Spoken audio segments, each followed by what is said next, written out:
I didn't expect playing an ARPG when I started playing New World. The insane amount of gear, perks, gems, charms, everything around it, it's so confusing as a new player. We have legendaries, we have artifacts, we have infixes, we have all this customization. And we're also gonna have to worry about set items as well very soon. Some people are already doing it, by the way. How are you supposed to play this game, learn this game as a new player with all these things to think about? Well, in this video, I'm gonna show you what helped me to be able to salvage my gear, not quit the game because of inventory world, and also make you not destroy your good gear that you might actually not know that is very good gear. Subscribe to the channel for more content like this. Go to my Ko-Fi if you want to support my content. Go to my Twitch to watch me live every morning, and let's get into it. Okay, the first things we need to talk about is how does the gear work. So when you hover over an item, you're gonna see a few things. You have your damage, your base, critical chance, all this other stuff. That doesn't really matter too much right now. What you need to think about are these things on the bottom, the perks. Now you can see that we have the perks right here on the bottom. We have this little gem socket, and we have this also perks, but in this case they have a little circle on it. This means that they are charm perks, so you can mix and match them. You can buy them from a trading post, craft them, and just change them up. This is a gem, and this two of them here are perks that will always be in this weapon. If you want to get rid of this, you're gonna have to get another weapon, for example. Now this applies for every type of armor, jewelry, and weapon. Everything has prefixes who are just in there. You sometimes get gem slots, which are very important. 99% of the time, if it doesn't have a gem slot, it's better just to salvage it. So that's a nice way to clean your inventory. It doesn't have a gem slot, get rid of it. And then you have the charms. Now, there's going to be two types of charms, offensive and defensive. They're both good for any type of build, whether it's tank, DPS. Sure, for tank you want more defense and less offense, but you can mix and match them, it will be fine. So priority one, to see if one piece is actually good, is to see if it actually has a gem slot. If it does, you're good. This is because all the damage and health and everything starts, all the modifiers start from the gem. So if you don't have a gem, the item just scales very poorly. Another thing that is very important as well that not a lot of people talk about is that the gear needs to be over 700 item level. For example, this item right here is very good. It has very good perks, but I cannot upgrade it because it needs to be 700 plus. So there's not really any point in using this item. Even if it has everything perfectly, gotta have to salvage it. Now, we talked about perks. Well, what perks are good?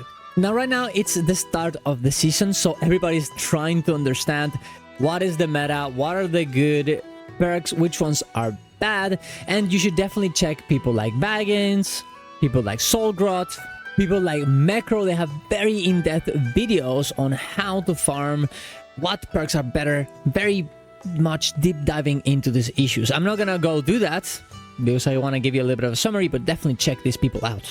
That being said, let's go through a little bit of a summarize of what the best perks are and why they are this way.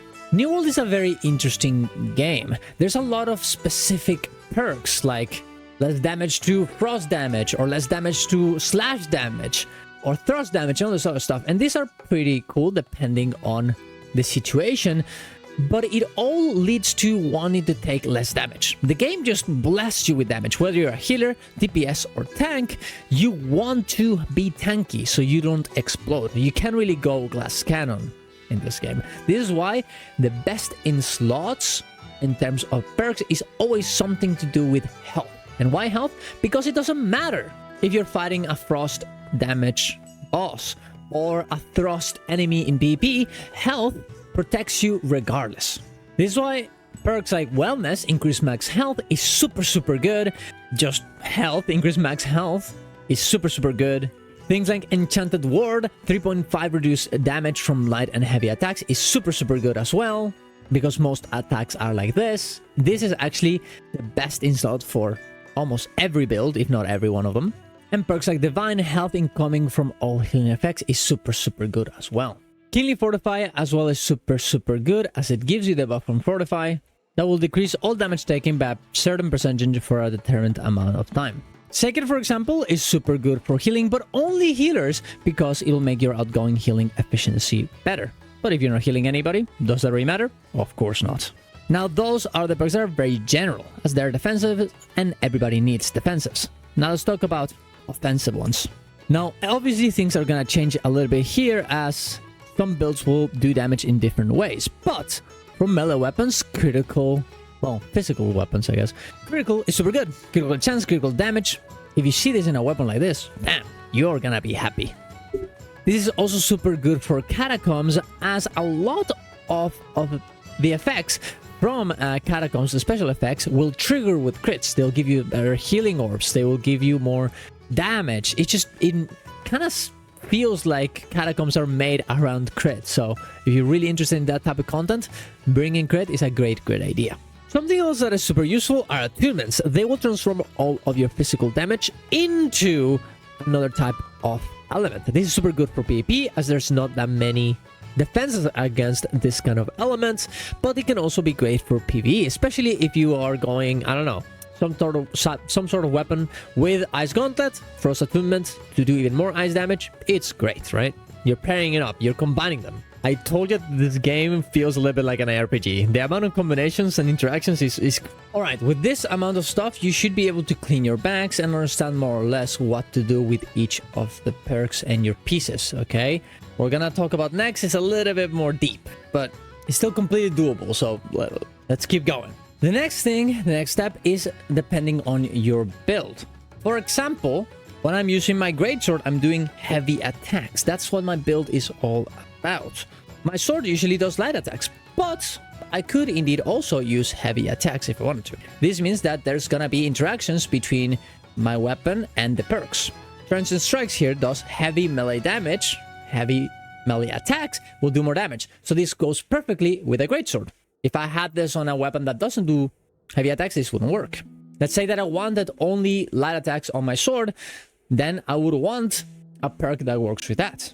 There are other perks that are about skills. Maybe I want a build that on Rapier that works with Flurry. I want a perk that interacts with that. This will all depend on what your build does. So you're gonna have to make a little bit of research to see, oh, these are the perks that I really want in my weapon, that I really want on my armor, where I really want in X place. And that leads us to the next spot. There are different perks for different slots. For example, amulets get very cool protection perks and recovery perks like stamina recovery or protection against flame, physical damage, all this other stuff. That's kind of what you want in an amulet. On rings, you usually want damage perks like this one, for example, that gives me great chance when I weapon swap. There's gonna be a lot of them, but that's kind of more or less what you want. It will depend on your build, as we talked about before. And for earrings, you want stuff like fortifying toast, like healing heart, things that interact with your refreshments in some way. They make them more powerful. They heal you more. They give you a different buff. For tanks, the spice is very good here because it will give you more threat. And I want people to attack me. I'm the tank. Overall, the big thing to remember is that usually slots, depending on whether they're weapons, armor, or accessories, I guess they're called, I don't know. I'm a new player. They usually want particular perks in there. For weapons, obviously you want things that interact with your build. For accessories, you want very particular perks that you usually only get here. And for armor, you want just defense stuff, like more health, some prevention of particular types of damage if you don't get that, like this one right here. Slash conditioning, arcane conditioning. It'll definitely take you a while to kind of like get a hang of it, but the more you see videos from other people, the more you understand your build and the things you want in each particular spot, it'll be way easier. There's one last thing that I want to talk about it, and those are infixes.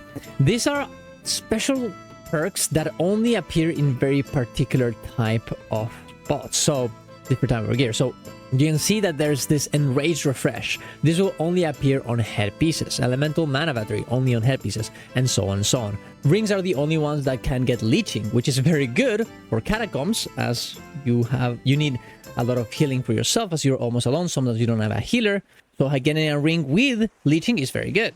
I'll leave this in the description down below. It's a very good sheet that was made by the cousin. I'm sorry, I had no idea who. This is very funny. This is a very funny name. You can go check him out, okay? Regardless, you can come in here and check if there's anything you need from this Infixes, and remember the name of it and the place where it stands, so you, as soon as you see it in one of the pieces that you need, boom, you'd remember to not salvage it. In case of artifacts, don't really worry about those, guys. Just save them up in your bank.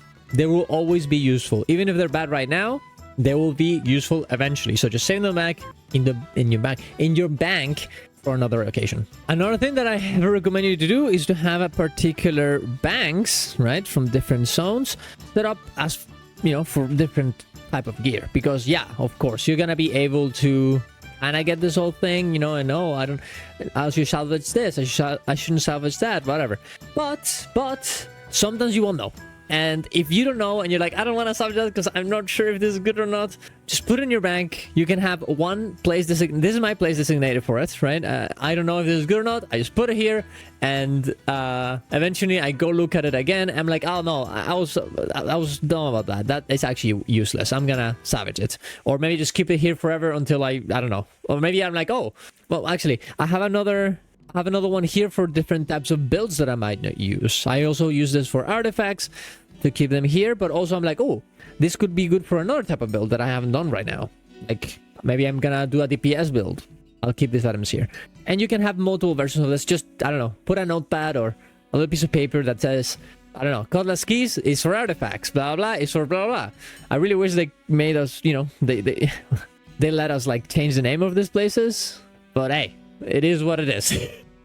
And that's the video. Hopefully this helped you. It's a very complicated game. There's way more things, and there will be changing once we actually get the sets, and, you know, once we know a little bit more about how this gameplay, how this content works. But this should help you understand and make it easy for you to gauge what gear is good, which gear is not, and, you know, have more fun instead of just cleaning your inventory over and over again. So thank you very much for watching, guys. Subscribe to the channel for more content like this. Go to my Ko-Fi if you want to support my content. Go to my Twitch to watch me live every morning. See you guys around. Love you all.